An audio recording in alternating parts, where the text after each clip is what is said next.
ఆంధ్ర తెలంగాణలో తక్కువ ఫీజులతో high quality results ఇస్తున్న ఏకైక సంస్థ తిరుమల్ ఐఏఎస్ ఇన్స్టిట్యూట్. గ్రామీణ ప్రాంతాల్లోని చిన్న రైతులు, వ్యవసాయ కూలీలు, వ్యాపారులకు రుణాలిచ్చే బ్యాంకులు ఆంధ్రప్రదేశ్ విశాఖ గ్రామీణ బ్యాంకులు.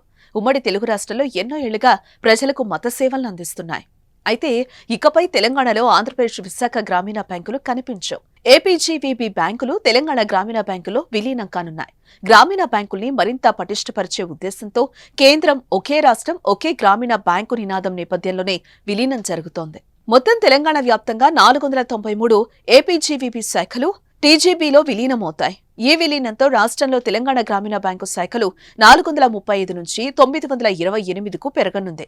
అలాగే 30,000 కోట్ల వ్యాపారం కాస్త 70,000 కోట్ల వ్యాపారంతో వినియోగదారులకు టీజీబీ సేవలు అందించనుంది. వచ్చే ఏడాది జనవరి 1 నుంచి అమల్లోకి వస్తుంది.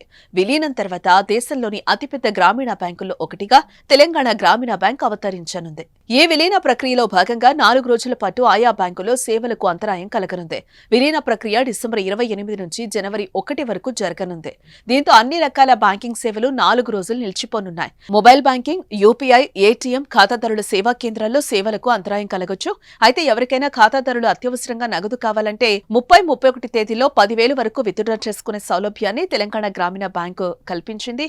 ఏపీజీవీబీ విలీనం కారణంగా ఖాతా నెంబర్లు మారవని బ్యాంకు అధికారులు చెప్తున్నారు. ఖాతాదారులు TGB mobile banking application install చేసుకుని సేవలను ఉపయోగించుకోవచ్చు.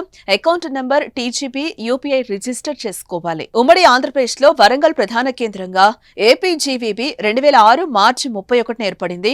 తెలంగాణ ఆవిర్భవించిన 2 రాష్ట్రాలకు ప్రధాన కార్యాలయంగా ఇది కొనసాగుతోంది. విలీనం తర్వాత తెలంగాణ గ్రామీణ బ్యాంకు ప్రధాన కార్యాలయం హైదరాబాద్ గా మారనుంది. ఏపీజీవీబీ బోర్డుల స్థానంలో టీజీబీ బోర్డులను సిద్ధం చేస్తున్నారు. అటు ఆంధ్రప్రదేశ్ లో ఏపీజీవీబీ సహా ఆంధ్ర ప్రగతి గ్రామీణ బ్యాంకు, సప్తగిరి గ్రామీణ బ్యాంకు, చైతన్య గోదావరి గ్రామీణ బ్యాంకులున్నాయి. ఇవి కూడా ఏపీజీవీబీలో త్వరలోనే విలీనం కానున్నట్లుగా తెలుస్తోంది.